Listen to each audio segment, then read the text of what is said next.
I'd like to welcome everyone this morning. It's great to see you out. We have a great crowd.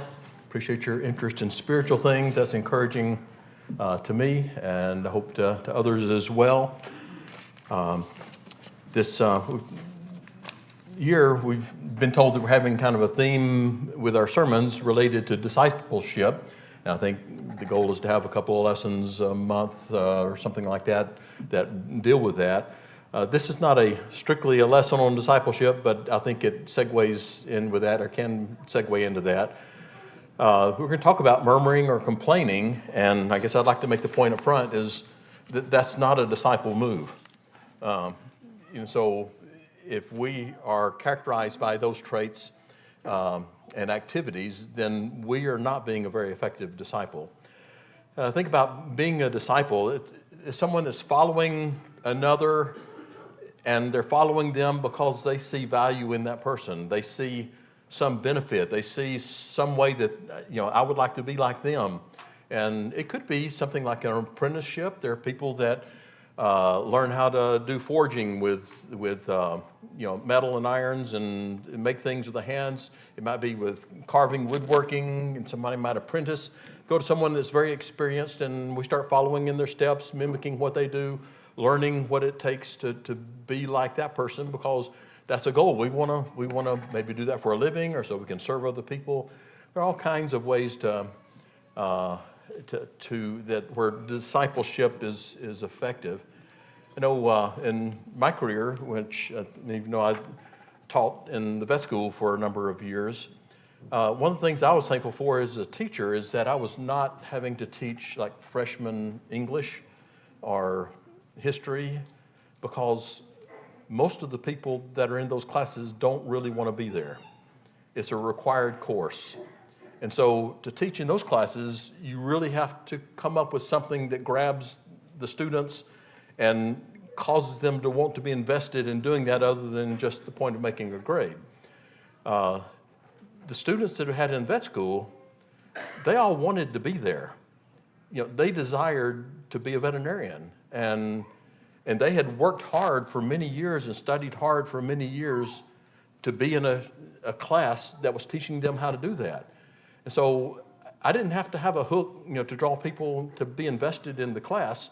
They already wanted to learn what was being taught. And that is such a better environment as a teaching environment. But in a sense, they were disciples of being a veterinarian. And although, because the courses and the process of becoming a veterinarian is pretty rigorous and challenging, and sometimes things that are going on in life are not very conducive to spending, gobs of time in class and studying, people might get discouraged, they may get tired, they might complain from time to time, but that was not a major issue, because again, saw that what they were doing was a goal, a means to an end. And they wanted to learn all the tools. They were being disciples, and complaining, murmuring was not the main, was not conducive to that kind of an environment. So we probably can all, whether maybe you're an electrician or a builder or a pharmacist or whatever you're doing, there's probably people that have followed in your pathway or in your steps. And we think about what characterizes those people as they're moving toward this goal of being something more than what they are right now. And again, complaining about what's going on is not characteristic. Generally, people are spending time soaking things in, trying to get their hands on things, to do things. There's this motivation, there's this internal drive. And as Christians, I wonder, how driven are we to be like our Savior? How driven am I to do the works that He did that are within my power to do? And I sometimes wonder if someone were to look at us, would we look like a disciple of Jesus based on how we conduct our life from day to day? So when we complain, we're going to find that creates a lot of negativity, and it is very detrimental to progress and success and those things. So as we make a determination that we are not going to be a complaining people, the alternative and the option and the opportunity that is before us is that we can be a joyful people, and that would make me a disciple that brings joy to Jesus. As we have studied in the class, that when he sent out the 70, they came back with great success stories of going out and preparing the way for Jesus. And Jesus was filled with joy on that. So we need to be joyous and determined and dedicated to following Jesus as he has set that example for us. A little bit of background of where we are. We appreciate Josh reading that section of Numbers 11. Jeremiah, your songs are very helpful with a number of the things that we'll talk about this morning. But the chapter before, Numbers 10, the children of Israel are leaving Mount Sinai. They've received the law, they've built the tabernacle, they're headed to Canaan. So this is the promised land that they're going to. There has been an abundant display of God's presence among them and his power throughout. They are well aware that about a year ago, God freed them from Egypt through the demonstration of the 10 plagues. They were told to ask of the Egyptians goods and riches as they were leaving, and the Egyptians gave their wealth to this mob of people leaving. And so in Exodus 12, 35, and 36, it really describes the amount that the Israelites took away from Egypt as basically plundering the Egyptian people. So they came away really a rich people. There may be a lot of things that they were lacking, but they were not lacking in material things that were of value. They had gone to the Red Sea, and God, through Moses, had parted the Red Sea to save them from Pharaoh coming up behind them. So they had seen this magnificent, they had crossed on dry land. They had gone to Mount Sinai, where the law was to be given, and God's presence was in Mount Sinai. There was the thundering and the rumbling earthquakes of the mountain, and the clouds are coming down, and people said, Moses, you go, let us stay away from there. They didn't want to experience any more of God's presence. It was a fearful thing to them. This is fresh in their minds from less than a year ago.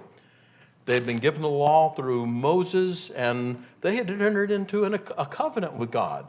They had become a covenant people with God as his chosen people. The tabernacle had been built, which was where God's presence was to dwell.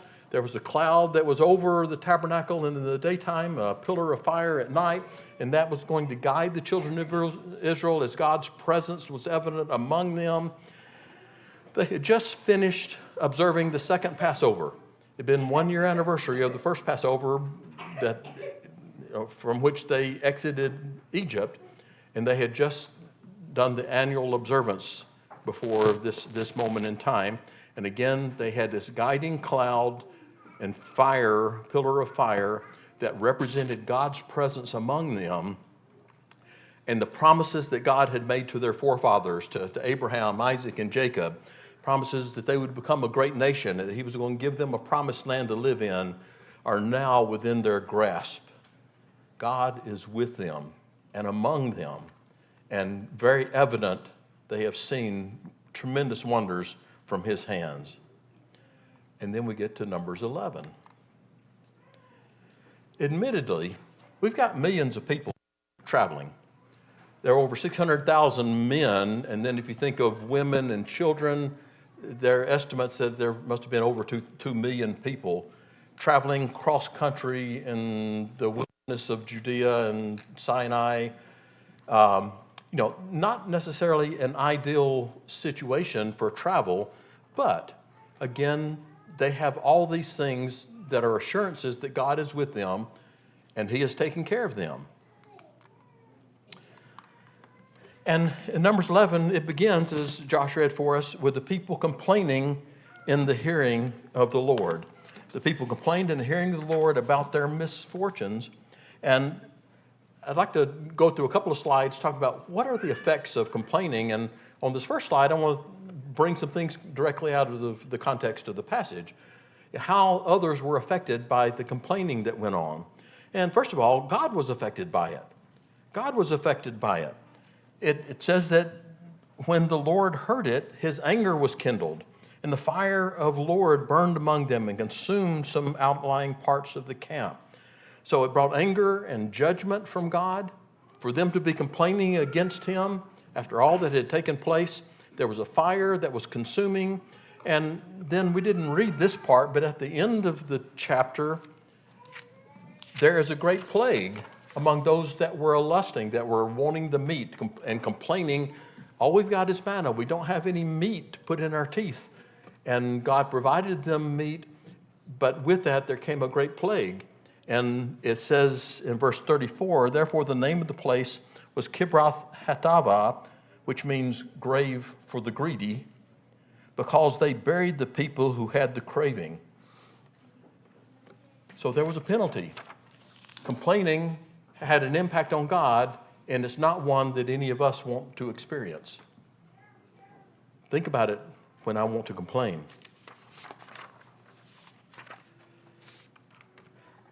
Their complaining had an impact on Moses. In verse 2, when the people cried out to Moses, Moses prayed and the fire died down. So he responded to their complaining, petitioned God on their behalf, and God listened to Moses. But then in verses 10 through 15, when they start this craving the meat and complaining about not having meat and only having manna, Moses heard the people weeping throughout their clans, everyone at the door of his tent. And the anger of the Lord was kindled and blazed hotly, so their God is affected again. And then he goes on to state, how am I going to deal with all these people? There's all these people, and they are complaining, and they are upset. Take my life. Just kill me, God. This is the guy that's petitioning God for them. And they've made him so sorrowful to be their leader that he would rather die than continue being their leader. He's the one that, by the hand of God, led them out of Egypt, that confronted Pharaoh multiple times. He has been their advocate, he has been their leader, he has been their mediator to this point with God, and they have complained to the degree that he would just soon die as to have to put up with it anymore. Is that the kind of impact we would like to have on other people? And then there is an effect just within the population, and I'm calling this contagion. There's a negative contagion. Think about infectious disease, it's contagious. It goes from one person to the next. Well, complaining is a contagion. It goes from one person to the next. It's self-perpetuating.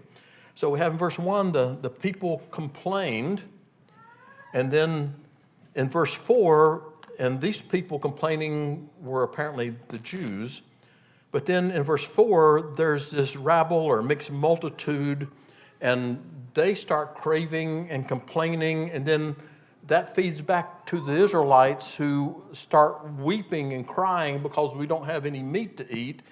And in verse 10, it's swept through all the clans, and the man of each family is in the door of their tent, and they're weeping and crying and complaining because they don't have meat to eat. All they have is manna.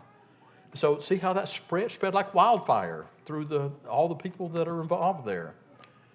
So those are effects of complaining, and those are not ones, I don't know about you, but that I want to be a part of. And yet I know that there have been too many times when I have complained.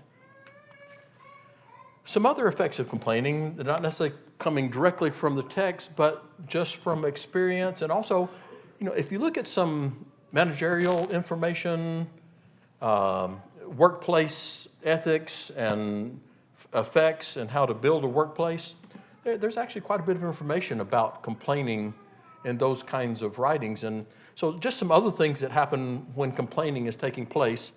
But some of this would directly relate to the text. One, it ignores or belittles God's blessings. We started out talking about all the things that God has done to show his presence and his care, his protection, his provisions for them.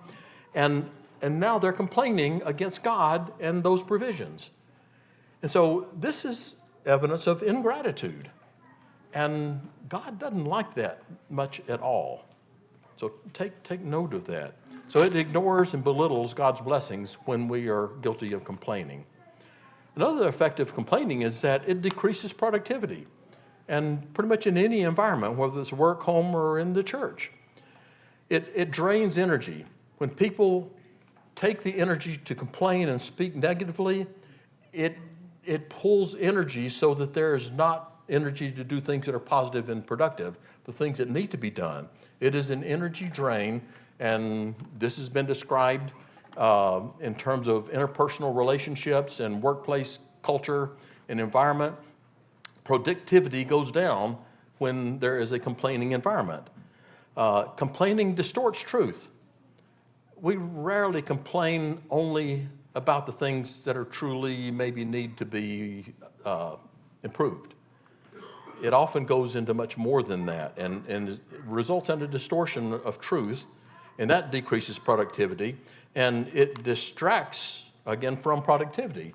The energy that could be put on doing something that is productive and constructive is being put into complaining and bringing a negatively cycling environment. So it decreases work activity, and that's in any environment. It undermines relationships. Complaining undermines relationships, even my relationship with myself. It's been shown a number of times and places that for a healthy relationship to exist, generally it takes 5 positive interactions for each negative interaction between two people. It's described often as putting coins in a bank. When I do something positive for someone, that puts a coin in their bank for me. And I need to do that at least about 5 times for every one time that I do something negative for that person, because negativity has more impact than positivity does. Okay, and so to overcome the negative effect, I've got to do more positives than negatives. And so for the people that are complaining, if I am complaining, each time I complain, have I done 5 things that build up and provide positivity? If not, then my relationship with that person is going to be deteriorating. It's going to take a toll on them. My bank is going to start getting empty. And that's true even for myself. As I complain, I am draining my own bank. That affects all of us. And another aspect of the negative relationship is that complaining often devolves, it digresses into malignity, because when we complain enough, not only do we complain about actions and maybe behaviors and events, but there is a tendency, and let me know if you think this is way off base, there's a tendency to start talking about people's motives and why they have done things. And that's what malignity is assuming the worst about someone. Not only do we not like what they're doing, but they're doing it to hurt me or for them to get ahead at my expense, or we start maligning. There is a tendency to do that, and that undermines relationships as well. Complaining puts an unhealthy emphasis on me. It inflates my importance. When I am complaining, I am saying that things are not right for me, circumstances are not right for me, and I am the one that really counts. And there's a sense of when we do that, even subconsciously, it inflates me and it makes me more important than I really am. And Philippians 2, 3, and 4 tells us that we should not have the mindset of everything being about me, but I need to look on the things of others. I need to be concerned about others and not just myself. And when I am complaining, I am putting more emphasis on me than I deserve or that is healthy for me. And as it kind of fits in with others, this promotes negative moods. When we are complaining, we feel worse. Anybody relate to that? Think of when I've complained a lot, do I feel great and energetic and I'm ready to go work out at the gym and do a bunch of chores? No, I'm going to go take a nap, or go crawl in a hole somewhere. It promotes negative moods and can contribute to the development of depression. So, Jesus warns about this kind of perceptions being brought into our mind and our body, as we alluded to in the auditorium class this morning. Jesus said in Luke 11, verse 34, your eye is the lamp of your body.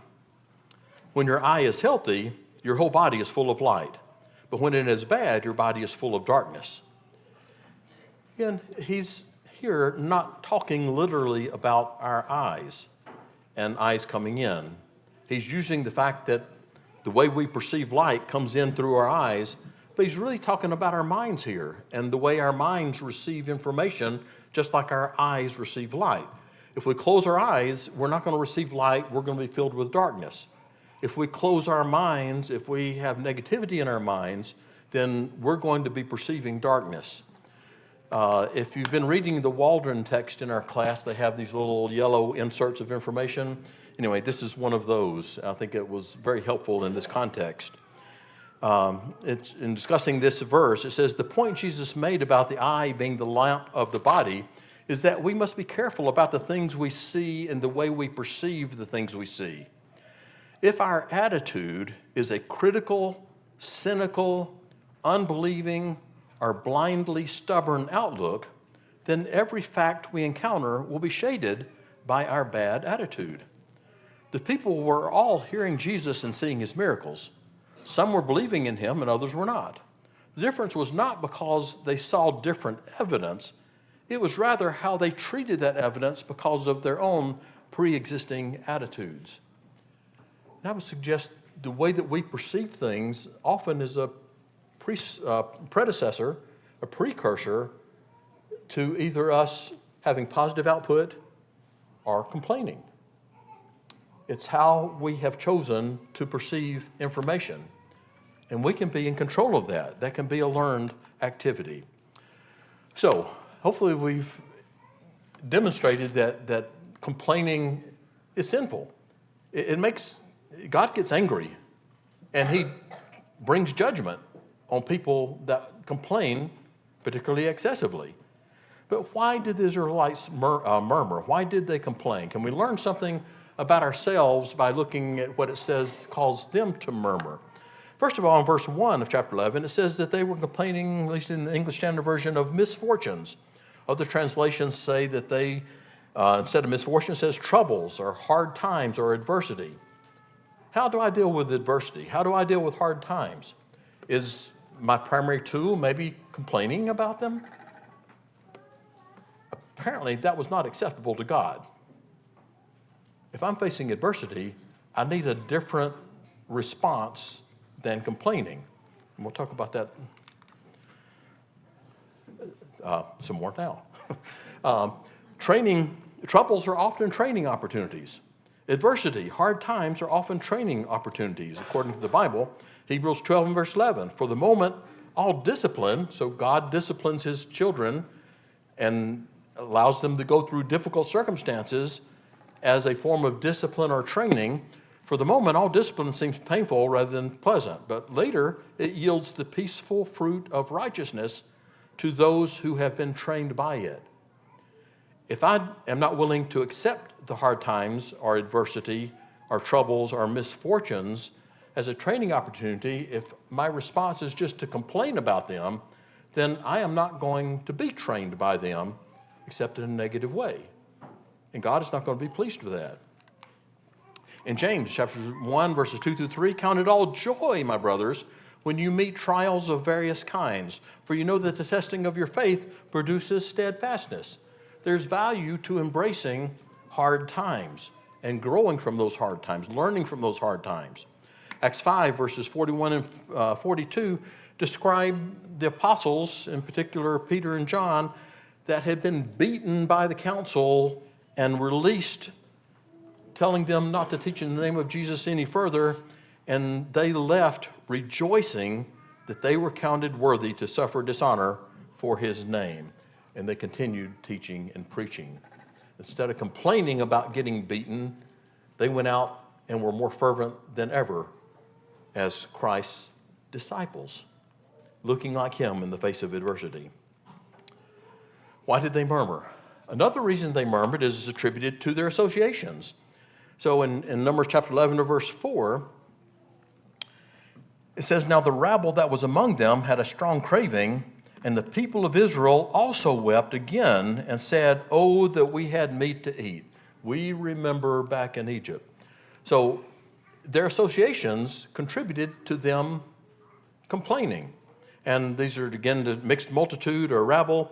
Exodus 12:38 describes these other people as ones that had been in Egypt during the captivity period that joined in the Exodus. As the Israelites are leaving at the end of the plagues, they're getting out of town, and there were other people there that presumably were prisoners and slaves, and they're getting on the bandwagon. There's a big group of people leaving. We're going to leave with them, but they were not, apparently, probably not Jews, and had no allegiance to God. And these are the ones that are complaining, that initiate the complaining for not having meat to eat, and the Israelites jump right on the bandwagon and complain about the same things. So when they're marching and moving, and earlier in Numbers, it gave an order for the tribes. They had a set arrangement that they were to be around the tabernacle, and when they marched, when they were traveling through the wilderness, there was prescribed location for each of the tribes. And so the mixed multitude would have been outside of that, around the periphery. And so when the fire burned in the outer parts, that's probably designating God's judgment for where the complaints may be originated from. But the second complaining, the craving for meat, they were clearly, it states that they started that, but Israel joins in. So Israel was led to sin by the ungodly associations that they had with them. They should have had some control on that and regulations, or separated themselves from that. And with this, a note to self, complaining is contagious.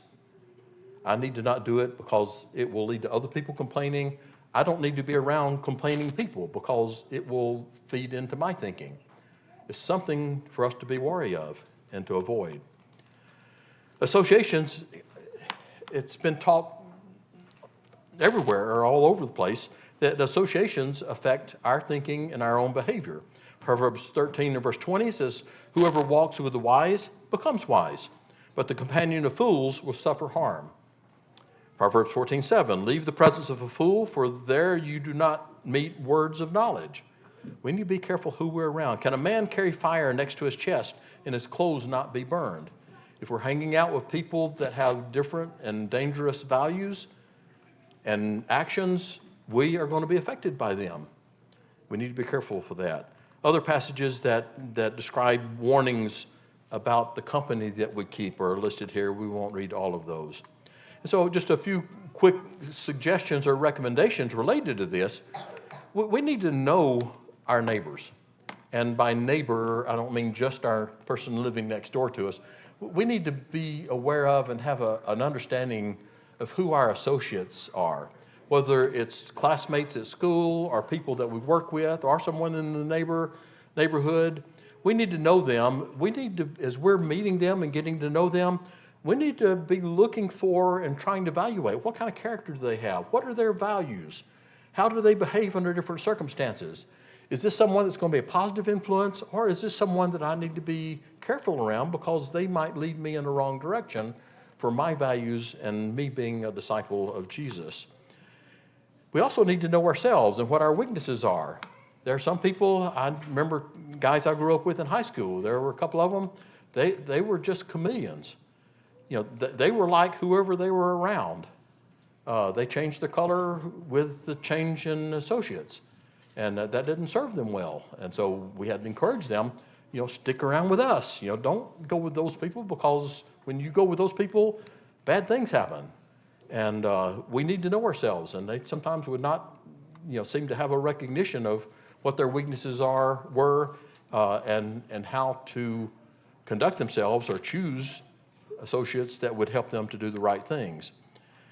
So with this, we can be aware of what we're getting into in the different environments and circumstances, so that we are not being overly influenced by people with negative characters. We need to stand up for, encourage doing what is right. We need to be willing to speak up, for what is the good thing to do, what is the right thing to do. And we need to set boundaries with people. That's a part of friendship and relationships. We need to be willing to say that I don't do this. And then if you do this around me, then there are going to be these consequences. Maybe I'm going to leave, or I'm going to ask you to leave, or we can't be together while this is happening. We need to be willing and able to set boundaries and think and anticipate circumstances where that might be necessary. And then we also need to seek help and separate ourselves from the people that are having a negative influence on us, whether it's with complaining, murmuring, or with other activities and values as well. Why did they murmur? Number 3, looking back. They romanticized their nostalgia. They look back at Egypt with a warm glow. It was such a great place. We had fish, we had onions, we had garlic, we had leeks, and now we've got nothing but this manna. In Exodus 3, 7, and 8, when God is talking to Moses and recruiting Moses to bring the children of Israel out of captivity, he said, I have seen the affliction of my people who are in Egypt. I have heard their cry because of their taskmasters. I know their sufferings. And Israel at this point can't remember that they called out to God to deliver them. They asked for this deliverance because they were in torment under the Egyptians, and yet now they look back with nostalgia. Oh, it was so good back there. Memory versus reality. They remembered the special foods. They forgot the harsh reality. We can learn valuable lessons from the past, and it's important to do that, but we need to look at the past with caution. There's the admonition in Luke 17:32. Remember Lot's wife. What did Lot's wife do? She looked back and she turned to a pillar of salt. She was looking back, presumably, we're not told specifically, but presumably, I guess I would suggest that she's looking back to the life that they were leaving. That there were many things that were precious to her. She had raised children there. They had lived there for a long time. There are a lot of things that they were leaving behind, but God said, don't look back. Our memory of the good old life often can cause us to not think straight. It's better to look forward. James 4:15. We need to be planning forward and say, if the Lord wills, we will do this, that, or the other. Paul said that forgetting what lies behind and straining forward to what lies ahead, I press toward the goal of the prize of the upward call of God in Christ Jesus. Looking forward and planning to be a disciple and servant of Jesus is where our emphasis in thinking should be. The fourth thing that we see is included in them contributing to their murmuring is ingratitude. We've mentioned this already. There's nothing but this manna. They were disgusted by the manna. Remember earlier, what had God done for them? Nothing. Nothing, honey. God had done nothing for them, right? Look at all the things that God had done to demonstrate His love and His power and His presence in their lives.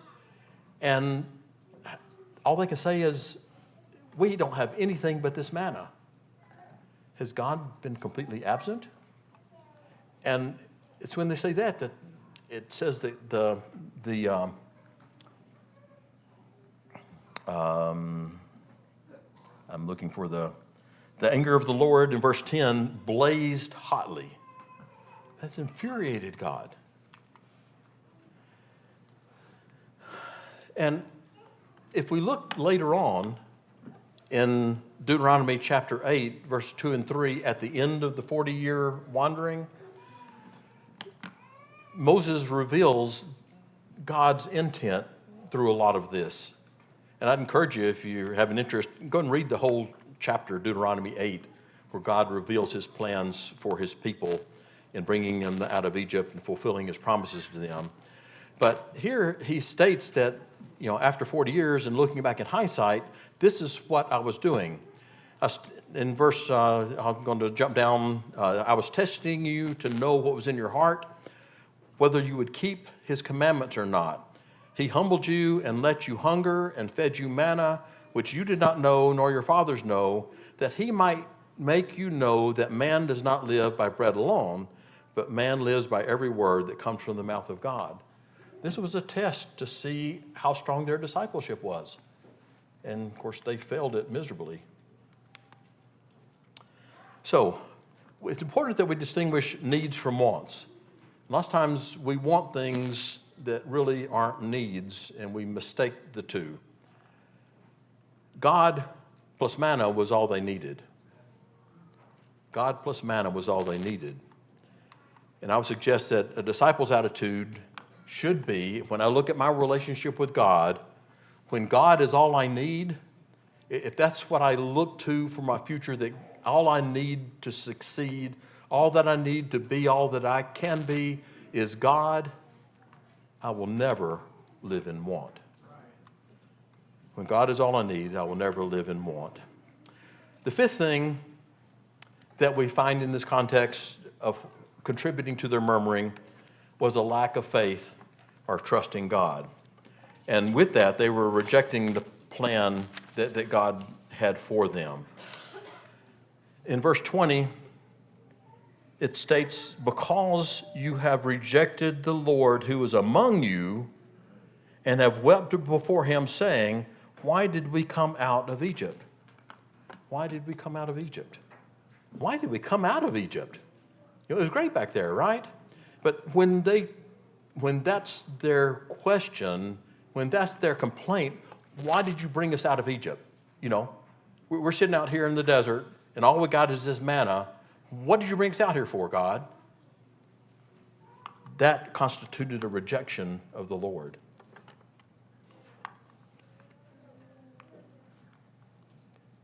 Where's the trust? They saw all the evidence of God's care and his protection, his power, the way he had nurtured them, the way he had guided them, and yet all they can ask is, why did you bring us out of Egypt? That is a major rejection of God. I'm going to, one question, I'm going to go over a few things, hopefully quickly, to wrap things up here. We've talked about complaining and murmuring, and the question that came to my mind is, okay, what's the difference between complaining and airing legitimate difficulties or problems that need to be addressed? I think we all recognize that there may be problems at times that need to be addressed. How do we bring those up, and how is that different from complaining about things? And actually, there's some literature out there that helps to distinguish between these. And when talking about destructive complaints, which is complaining, that's often seen as synonymous with whining. But one of the main differences is that complaining really is not looking for a definitive solution. If you're making a constructive criticism, you're bringing up an issue, but you're looking for an objective and maybe offering suggestions as to how it can be corrected. You're looking for a correction. Complaining is really just verbalizing my discontent and finding satisfaction and comfort in my verbalizing discontent. But if we're making constructive criticism, often it involves a positive interaction, expression of appreciation for what has happened, and it's offering hints for solution and looking for solutions, whereas complaining is just being negative about the situation. Often the complaints are so generalized that it's hard to figure out how to correct those. So that's a brief summary on that. Okay. Well, I'm going to go to the end on this. There's some things that prevent, actually I'll go back just a little bit here, just to name them off. Things that this event is described in 1 Corinthians 10, verses 5 through 12. I'm not going to go and read that because complaining is condemned in 1 Corinthians, looking back on this period in the wilderness. And so there's a warning there for us given. If we're trying to prevent complaining, one of the things that we can do is learn contentment. And I would suggest that Contentment is a learned discipline, a learned character trait, and we can learn to be content with the things that we have. But there has to be some deliberation and planning on that. Another thing that helps prevent complaining is rejoicing. When we rejoice, you can't rejoice about something and complain at the exact same time. You can only do one or the other. You have to stop one to do the other. If we focus on rejoicing, and with that, as Christians, finding joy in the things we do is part of our responsibility as a disciple. There is joy to be had, and we need to be looking for that and finding it. We need to be thankful, an attitude of gratitude. Again, we can't complain and express thanksgiving at the same time. It's not possible to express those simultaneously.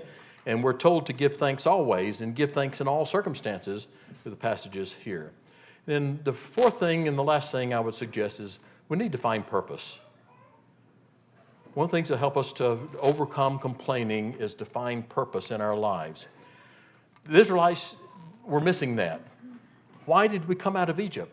What's the purposes of us being out here in the wilderness starving on this manna? They were brought out of slavery, and God did have a purpose for them. And the question I need to ask myself, because the Bible makes this parallel, Israel came out of Egypt, slavery. Christ has brought me out of the world in slavery to sin. What did I come out of the world for? Why did I leave the world? And with that question, we need to be able to find what is my purpose as a Christian. When we have purpose in what we're doing, we won't be complaining. And I'd like to encourage all of us to spend some time thinking, not why did God bring me out of Egypt, but why did God bring me out of slavery to sin, which is what he did. And what am I going to do with that? Complain? Cause other people to complain because it's contagious? Make God angry at me because I am unjustly and unfairly criticizing his care of me? What am I going to do with that? Why did I come out of the world? Find our purpose with that. If you have never come out of the world, if you have never claimed Jesus as your Savior, if you have never, based on your faith in Jesus, confessed him as the Son of God, made a decision to live a different life, repenting of your sins, confessing Jesus as Lord, and being buried in baptism for the remission of your sins, if you've never done that, then you are in slavery. You may think you're a free person, but you're in slavery to sin. And one day there'll be a judgment where you'll be held accountable for those sins. Jesus grants us freedom from the bondage of sin, forgiveness, peace, joy, and a purpose in living and serving his people and him. If you would like to become a part of that family of servers and disciples of Jesus by putting on Christ in baptism, we'd love to assist you in that. If you have other needs that need to be made known that maybe we could pray for you concerning or help you with in some way, we'd ask that you come to the front while we stand and sing.